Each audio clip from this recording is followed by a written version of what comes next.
জীবন কত অদ্ভুত, তাই না? যেখানে প্রতিটি মোড়েই নতুন কিছু অপেক্ষা করে, কখনো সুখ, কখনো দুঃখ, সব মিলিয়েই এর সৌন্দর্য। জীবন মানে শুধু নিঃশ্বাস নেওয়া নয়, জীবন মানে প্রতিটি মুহূর্তকে গভীরভাবে অনুভব করা। ছোট ছোট সুখের মুহূর্তগুলোই আসলে জীবনের সৌন্দর্য।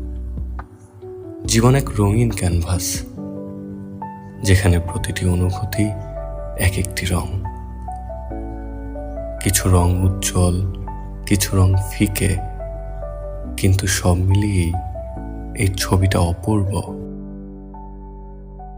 জীবনের সবচেয়ে সুন্দর দিক হলো একটা নতুন সুযোগ। কাল যা হয়ে গেছে তা শুধুই স্মৃতি।